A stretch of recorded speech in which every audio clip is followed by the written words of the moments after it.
आपका ओवुलेशन हो जाता है तो ओवुलेशन के बाद ये 6 चीजें बिल्कुल भी नहीं करने चाहिए। 6 काम बिल्कुल ही बंद कर दो। अगर ओवुलेशन हो चुका है तो आज से ही ये 6 काम बिल्कुल बंद कर दो। काम ऐसे हैं जो कि ओवुलेशन के बाद आपको नहीं करने चाहिए। आज के वीडियो में हम जानेंगे। हेलो फैमिली, आपका हमारे यूट्यूब चैनल में बहुत बहुत स्वागत है। फ्रेंड्स, अगर चैनल पर नए होंगे तो चैनल को सब्सक्राइब कीजिएगा, लाइक कीजिएगा, बेल आइकन प्रेस जरूर कीजिएगा, जब भी जैसे भी वीडियो अपलोड हो नोटिफिकेशन आपके पास चला जाए। सबसे पहले बात करते हैं फ्रेंड्स ओवुलेशन। ओवुलेशन आपके लिए काफी जरूरी है फ्रेंड्स। ये जितना महत्वपूर्ण ओवुलेशन है ना, उतना महत्वपूर्ण आपके लिए कुछ भी नहीं है। ओवुलेशन और इम्प्लांटेशन, ये दो चीज आपके लिए बहुत ही महत्वपूर्ण है। ओवुलेशन होना काफी जरूरी है और इम्प्लांट, जो आपका बच्चा है उसका इम्प्लांट होना काफी जरूरी है। ये दोनों ओवुलेशन होते हैं उस समय आपको सबसे पहला काम नहीं करना चाहिए, और ये है स्ट्रेस लेना।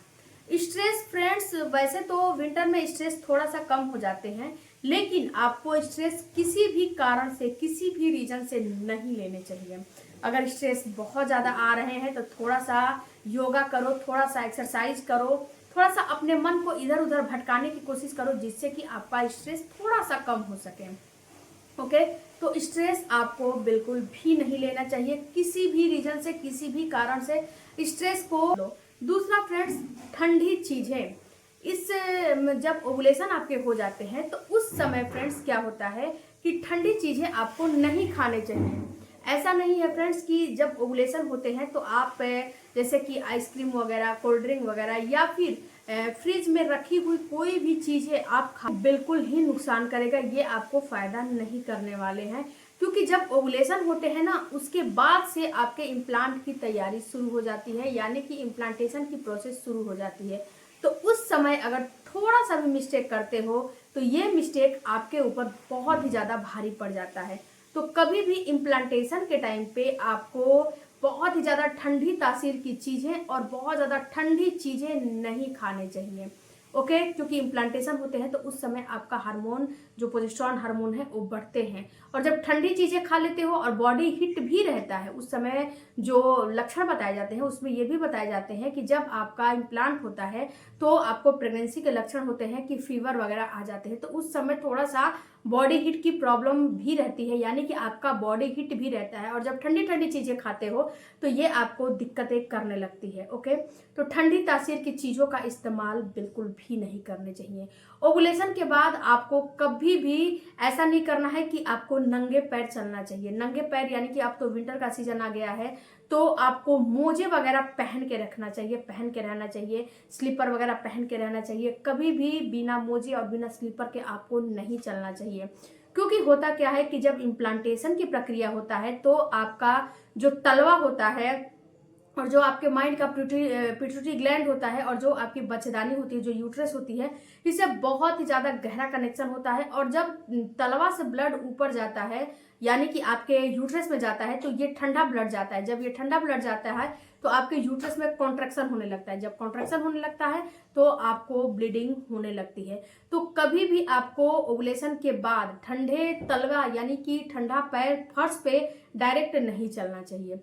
उसके बाद फ्रेंड्स, जब ओवुलेशन हो जाते हैं तो ओवुलेशन के बाद कभी भी आपको पपीता और अनानास यानी कि पपाया और पाइनएप्पल बिल्कुल भी नहीं खाने चाहिए, क्योंकि इन दोनों में कुछ ऐसे एंजाइम होते हैं, कुछ ऐसी चीजें पाई जाती हैं, जब इसको खाते हो तो ये आपके यूट्रस में कॉन्ट्रैक्शन करने लगता है, संकुचन करने लगता है, जिससे कि आपका ब्लीडिंग शुरू हो जाता है और ये बहुत ही नुकसान करता है।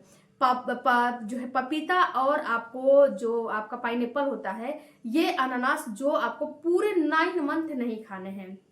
ऐसा नहीं है कि ओवुलेशन के बाद ही हम मना कर रहे हैं, जी नहीं, ये पूरे 9 महीना तक आपको नहीं खाने चाहिए। ये बहुत ही ज़्यादा जो है नुकसान करता है। अगर आप इसको खा लेते हो तो ये क्या करता है कि आपके यूट्रस में जो है ब्लीडिंग कराने का काम करता है, तो कभी भी नहीं खाना चाहिए। अगर खाना है तो ओवुलेशन के पहले आप इसका इस्तेमाल कर सकते हो, उस समय ये आपको फायदा करेगा। क्योंकि अगर पीरियड रुका हुआ है उसमें खा सकते हो, पीरियड ढंग से अच्छे से नहीं आ रहा है उसमें खा सकते हो, क्योंकि इसमें जो एंजाइम होते हैं ना, ये आपके यूट्रस को संकुचन करने का काम करते हैं। तो जब पीरियड वगैरह सही से नहीं आते हैं तो उस समय खाओगे तो संकुचन की वजह से, आपके यूट्रस में कॉन्ट्रैक्शन की वजह से आपका पीरियड आ जाता है। ओके, तो उस समय खा सकते हो, लेकिन ओवुलेशन के बाद आपको बिल्कुल भी नहीं खाना है। ओवुलेशन के बाद आपको बिल्कुल बंद कर देने हैं। अगर प्रेगनेंसी रुक जाती है तो 9वें महीने ओवुलेशन जब हो जाते हैं, जब आपका इम्प्लांट होने का बच्चा आता है, उस समय हींग का भी इस्तेमाल आपको नहीं करना चाहिए। जो आप दाल वगैरह में हींग खाते हो, ये भी कभी कभी आपका गर्भ गिराने का काम करता है, तो कभी भी हींग का भी इस्तेमाल अपने डाइट में आपको नहीं करने चाहिए। ये भी आपको नुकसान कर जाता है। ओवुलेशन के बाद कभी भी गर्म तासीर की चीज़ों का इस्तेमाल नहीं करने चाहिए। जैसे कि हम खुद आपको लौंग का पानी, दालचीनी का पानी बताते हैं, तो ये केवल आपको जो है ओवुलेशन तक ही बताया जाता है। ये भी बताया जाता है कि ओवुलेशन जब हो जाते हैं उसके बाद इन पानी को बंद कर दो, उसके बाद इस पानी को लगातार नहीं लेने हैं। फिर जो अगला महीना आपका पीरियड आता है तो फिर से इस पानी को शुरू कर लो, लेकिन यहाँ पे जब ओवुलेशन हो जाते हैं तो यहाँ पे आपको बंद कर देने हैं, क्योंकि इसकी तासीर थोड़ी सी गर्म रहती है, और जब आपको बॉडी हीट की प्रॉब्लम रहेगी तो ये आपको गर्भ खराब करने का काम करेगा। तो कभी भी गर्म तासीर की चीज़ों का इस्तेमाल आपको नहीं करने चाहिए। अभी तो विंटर का सीजन है फ्रेंड्स, तो विंटर के सीजन में थोड़ा बहुत काम चल जाएगा, क्योंकि इस समय आपको बॉडी हीट की प्रॉब्लम बहुत ही ज़्यादा कम रहता है और स्ट्रेस भी बहुत ही ज़्यादा कम रहता है। तो इस समय थोड़ा बहुत ऊपर नीचे ये आपका चल जाएगा, बट गर्मी में बिल्कुल भी नहीं चलता है। तो ओवुलेशन के टाइम पे थोड़ा सा प्रिकॉशन रखें, गर्म तासीर की चीज़ों का इस्तेमाल बिल्कुल भी मत करें। उसके बाद फ्रेंड्स, जो अगला ओवुलेशन हो जाता है, तो ओवुलेशन के बाद अगर जिम वगैरह ज्वाइन किए हो तो बिल्कुल भी बंद कर दो। ओवुलेशन के बाद ना तो जिम करना है, ना तो हैवी एक्सरसाइज करना है। ये बिल्कुल ही आपके यूट्रस पे बहुत ज़्यादा प्रभाव डालता है। तो कभी भी आपको हैवी एक्सरसाइज, घर में भी एक्सरसाइज कर रहे हो तो हैवी एक्सरसाइज बिल्कुल नहीं करना है, और जिम अगर जा रहे हो तो जिम को बिल्कुल ही बंद कर देना है। ओवुलेशन के बाद जिम वगैरह नहीं जाने हैं। हाँ, ऐसा नहीं है कि आपको बिल्कुल ही रेस्ट कर रहे हैं, जी नहीं, आपको अपना एक्सरसाइज करना है, लेकिन मॉडरेट एक्सरसाइज करना है। जैसे कि लेग अप डबल पोजीशन कर लो। लेग अप डबल पोजीशन यानी विपरीत करणी आसन, ये बहुत ही ज़्यादा फायदा करेगा। ये फायदा इतना करेगा कि अगर आपका ब्लड का फ्लो कम आ रहा है आपके यूट्रस में, उसको ये बढ़ाने का काम करता है। तो इसको कर सकते हो, अनुलोम विलोम कर सकते हो, बटरफ्लाई पोज कर सकते हो, ये सारे काम करो। जो इसके बाद वॉकिंग कर सकते हो, सबसे बेस्ट तो वॉकिंग है, वॉकिंग कर सकते हो। ये सारे काम करोगे तो ये हैवी एक्सरसाइज में नहीं आते हैं। साइकिलिंग करना, रस्सियां कूदना, ये सारा हैवी एक्सरसाइज होता है। डंबल उठाना, पेट वाले एक्सरसाइज करना, ये सारे हैवी एक्सरसाइज होते हैं जो कि इम्प्लांटेशन के टाइम पे नहीं किए जाते हैं। ओके, तो फ्रेंड्स, ये सारे काम को बिल्कुल ही अवॉइड करने हैं आपको। 14वें दिन से 15वें 16वें दिन के बाद से ये सारे काम बिल्कुल भी बंद कर देने हैं, और ये आपके जो पीरियड की साइकिल है उसके ऊपर निर्भर करता है कि आपका ओवुलेशन कब होने वाला है। ऐसा नहीं है कि पहले से ही बंद करके बैठ जाओ, जी नहीं, जब ओवुलेशन होने वाला है तब बंद करो।